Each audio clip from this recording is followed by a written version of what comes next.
Chapter 7. A Telegram.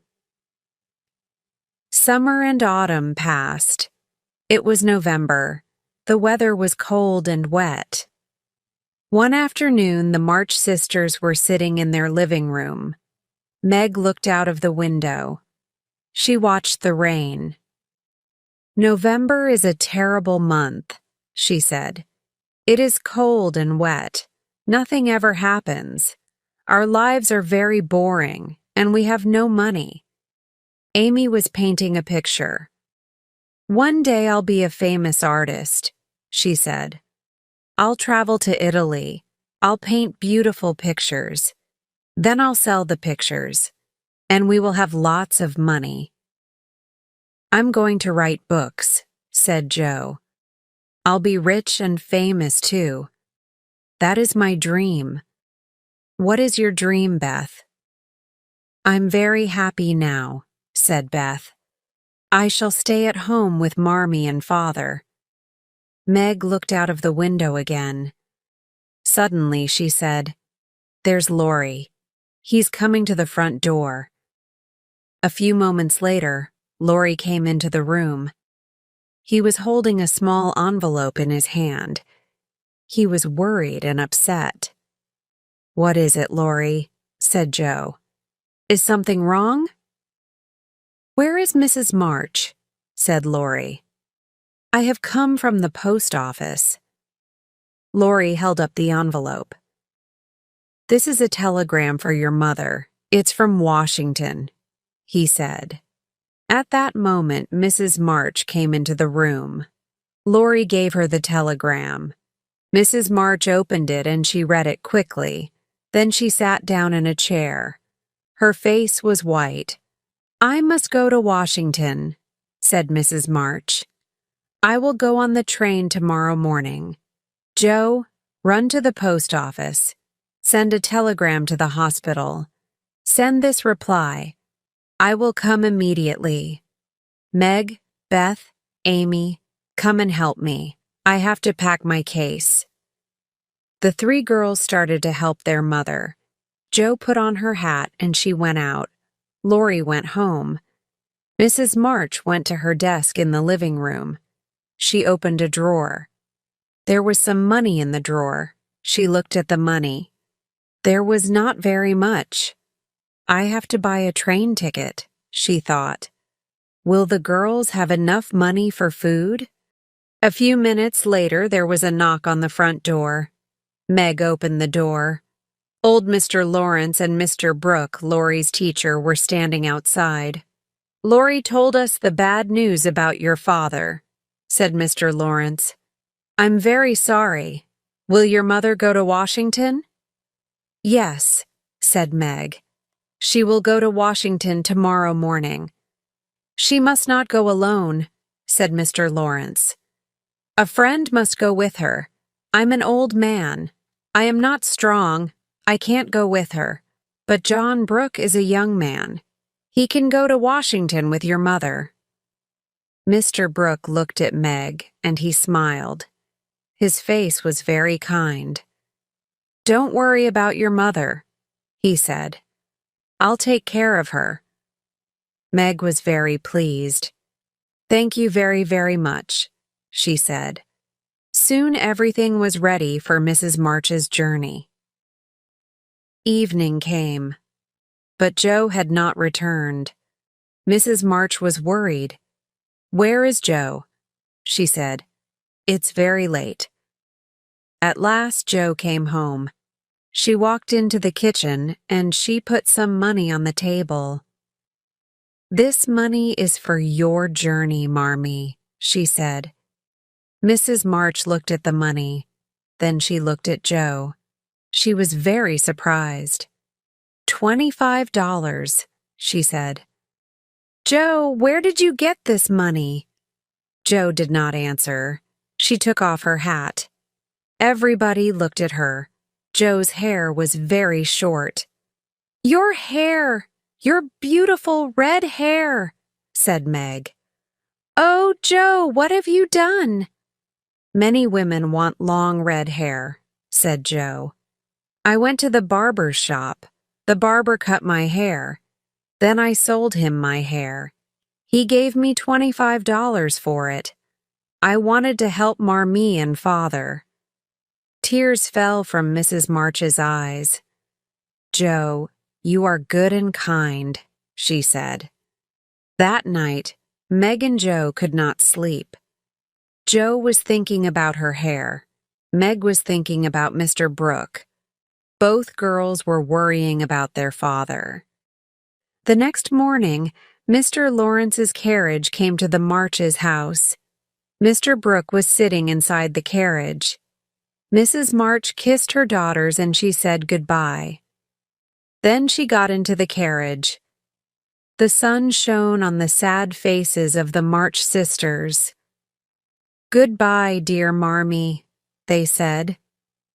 "Goodbye." Chapter 8. Beth is ill. Mrs. March was in Washington. The 4 sisters worked very hard. They did the housework every day. They were worried about their father and mother. But the girls were very kind to each other, and they wrote to their mother every day. Soon a letter arrived from Mrs. March. The girls were happy. And soon Meg, Joe, and Amy forgot about the housework. Beth did not forget. She did her own work, and she did her sister's work too. One afternoon, Beth, Meg, and Joe were talking. Amy was not at home. "Meg," said Beth, "please will you visit the Hummel family? Marmee often visits them. Marmee is not here. We must visit the Hummels." "I'm sorry, Beth. I'm very tired today," said Meg. "Joe must go to the Hummels' house." "I can't go," said Joe. "I'm going to meet Lori. I can't visit the Hummels today. You must go yourself, Beth." "I've visited the Hummels every day this week," said Beth. "The baby is ill and I am very worried." "Oh," said Meg. "Amy will come home soon. Then she must visit the Hummels." An hour passed, but Amy did not come home. Meg and Joe went upstairs. Meg looked at a new dress. Joe wrote a story. They forgot about the Hummels. Beth waited. At last she put on her coat. She put some food in a basket and she went out.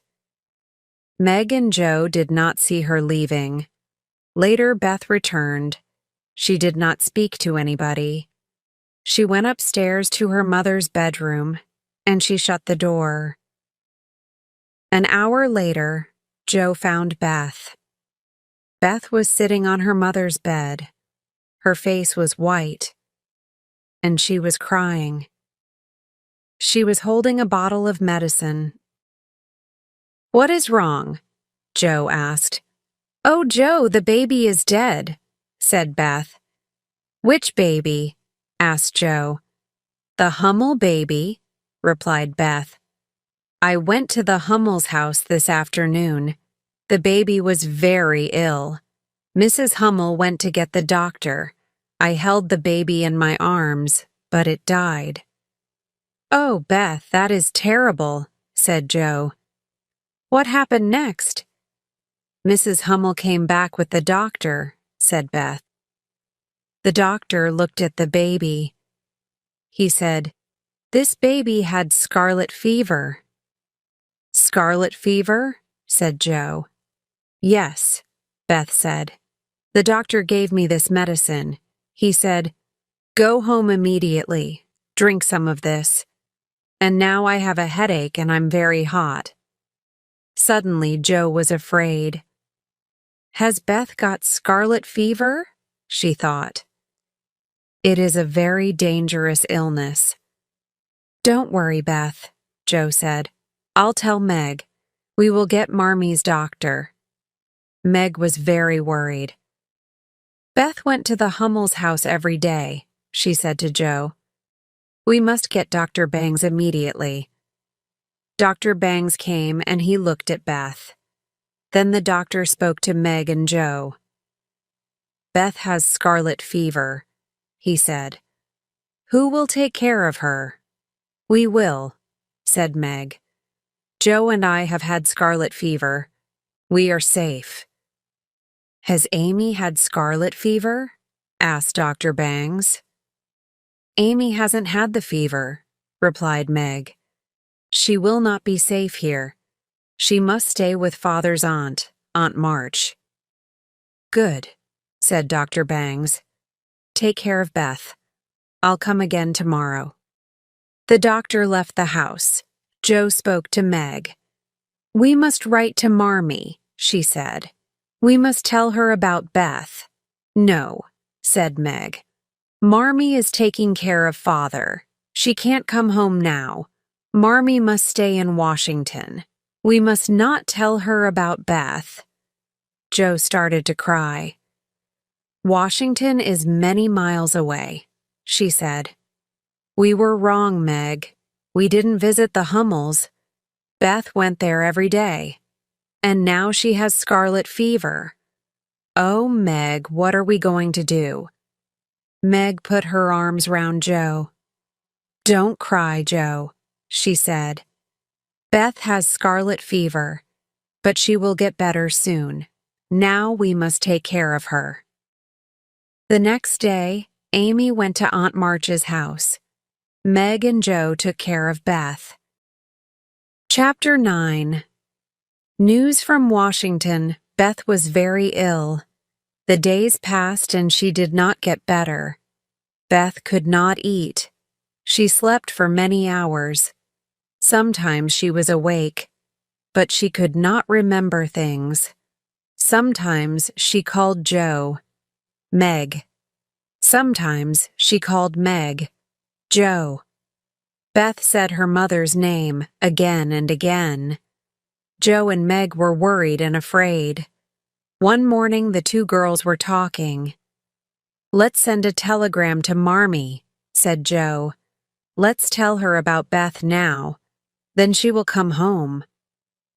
All right, said Meg. She sat down and she wrote the words for a telegram. I'll take this to the post office this afternoon, said Meg. But that afternoon, a letter arrived from Mrs. March. There was bad news in the letter. Mr. March was very ill again. Meg and Joe read the letter.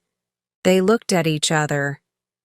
We must not send the telegram to Marmee, said Meg. Beth is ill, but Father is ill too. Marmee must stay with him. She can't come home now. A week later, it was the first day of December. The weather was very cold. The wind blew all day and snow fell. In the morning, Dr. Bangs visited the house.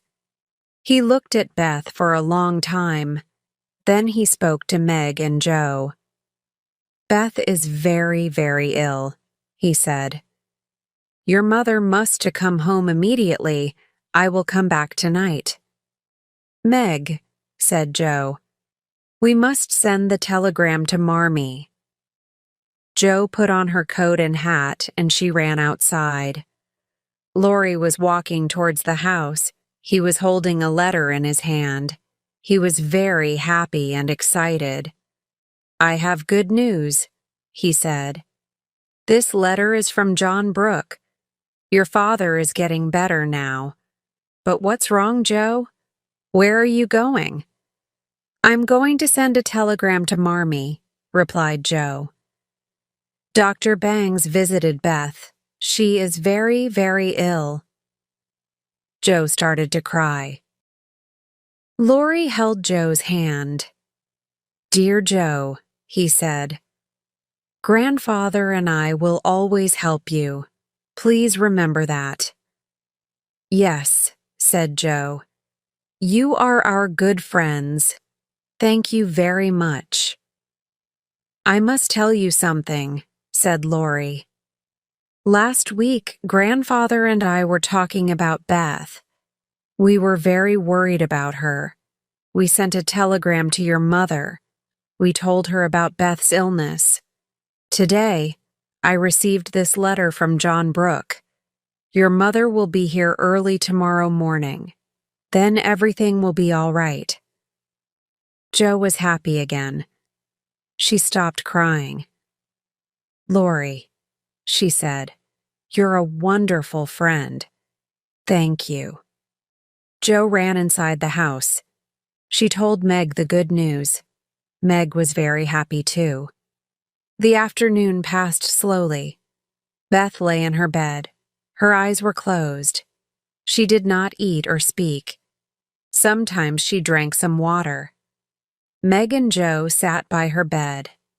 The wind blew and the snow fell. At last, night came. Meg and Jo watched Beth. They waited for Mrs. March, and they waited for Dr. Bangs. Old Mr. Lawrence and Lori waited too. They sat downstairs in the living room. They sat by the fire. The hours passed. At 2 o'clock in the morning, Jo went to the window. She looked out at the garden. There was thick snow everywhere. The world is sad and lonely tonight, she thought. Suddenly she heard a noise. She turned round. Meg was crying. Beth has died, thought Jo. Beth has died and Meg cannot tell me. She went to the bed and looked down at Beth. Beth was quiet. Her eyes were closed. Then the door opened and Dr. Bangs came into the room. "Beth is dead," Jo said quietly. Dr. Bangs looked at Beth. He held her hands. Then he smiled. "No," he said. "Beth isn't dead. She's sleeping. She's going to be all right. There is no more danger." Meg and Jo put their arms round each other and they cried. They were very, very happy. Soon it was morning. The sisters heard the sound of a carriage in the street. Then Lori called from the living room. "Girls! Girls! Your mother is here!" Mrs. March had come home. Chapter 10. The best Christmas present. Amy was unhappy at Aunt March's house. She wanted to see her family. Aunt March was an old lady. She did not like young girls. Sometimes she was angry with Amy. Every evening, Amy had to read to Aunt March, but she did not like Aunt March's books. They were not very interesting. One evening, Aunt March spoke to Amy. "I have had a letter from your mother," she said. "She has come home. She will take you home tomorrow." Amy was very happy. Soon the four sisters were together again, and every day Beth was stronger. One day, a letter came from Washington. It was from John Brooke. Mrs. March read the letter. "Girls, girls, I have wonderful news," she said. "Mr. Brooke is going to bring Father home." It was a week before Christmas. The March sisters were very busy and excited. They made Christmas presents, and they cooked delicious food for Christmas Day. In the evening, Jo spoke to her mother. "Marmee," she said, "I must tell you something. John Brooke loves Meg.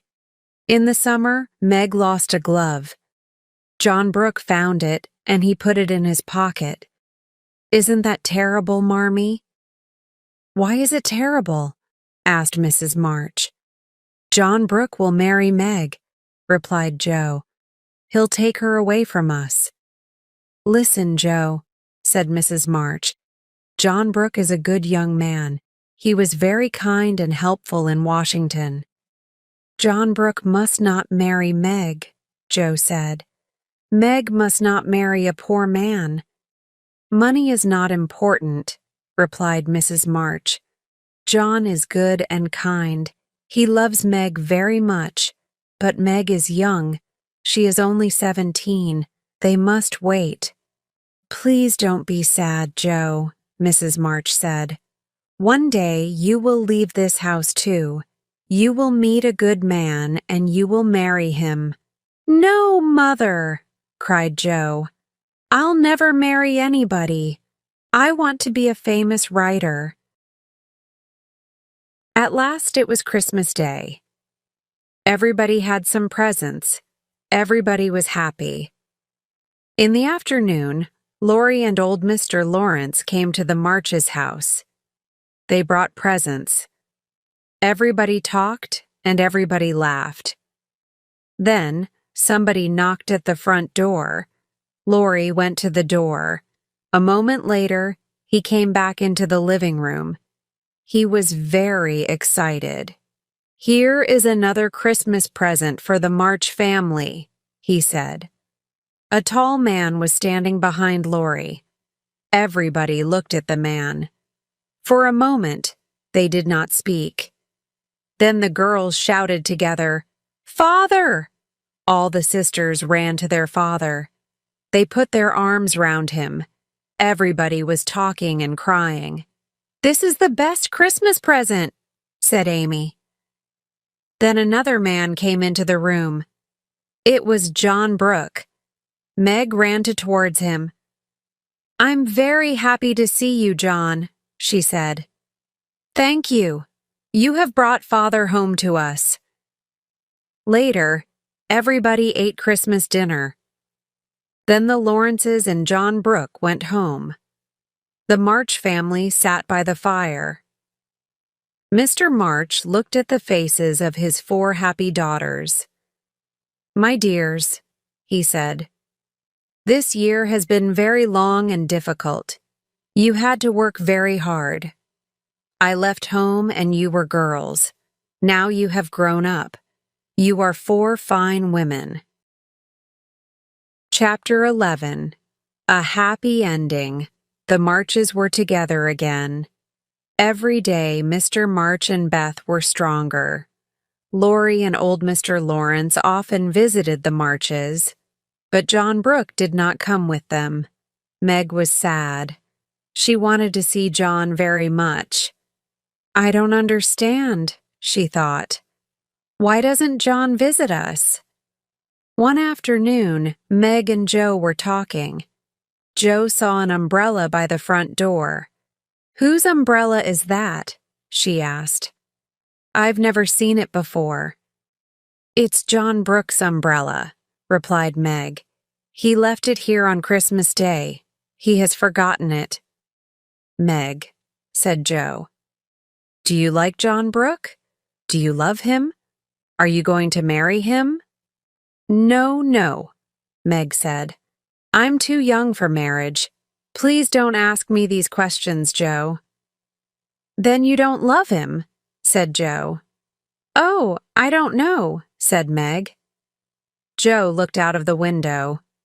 "Meg, John Brooke is outside now," she said. "He is coming to the front door. You don't love him, Meg. He must go away.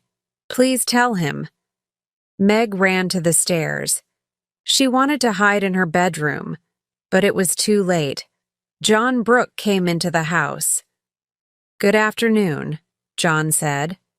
"Do you have my umbrella? I left it here." He smiled. Then he said, "How is your father?" "He's very well, thank you," said Joe.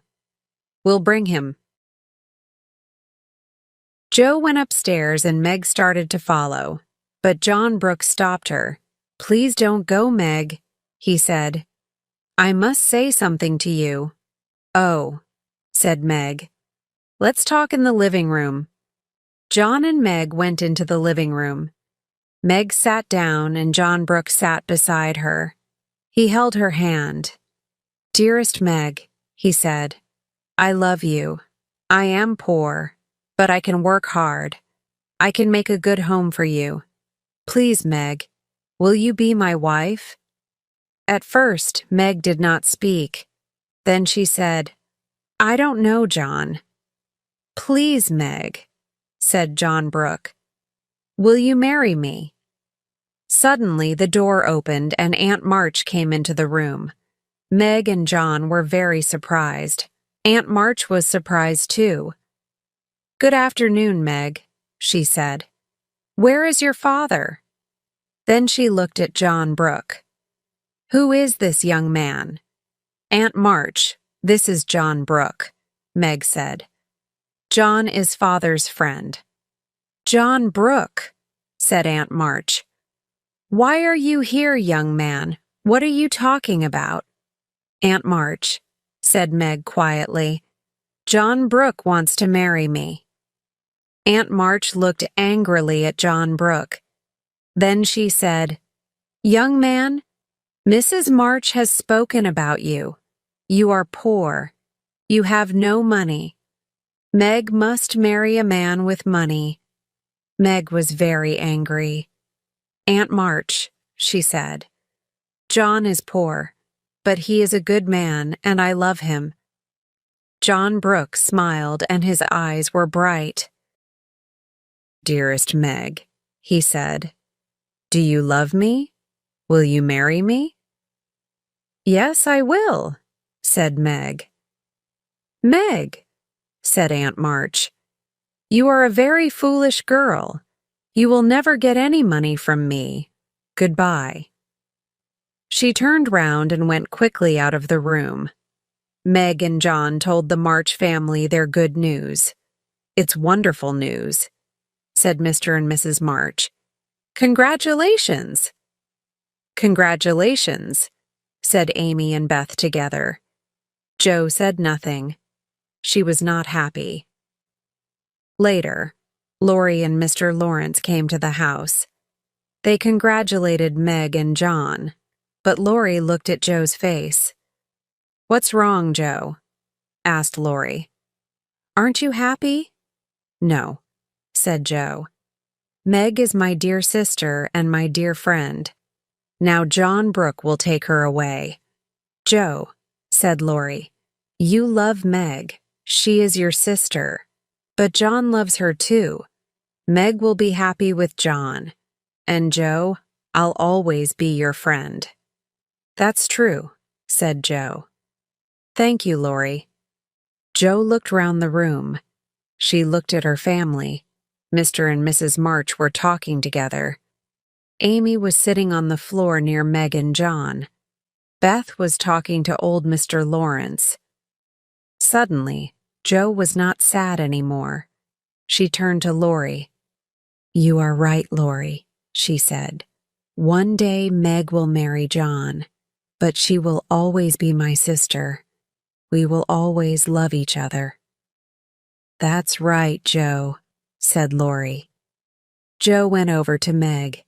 She held Meg's hands and she kissed her face. "Congratulations, dearest Meg," she said. "I am very happy for you. And congratulations, John. You are our brother now. Welcome to our family.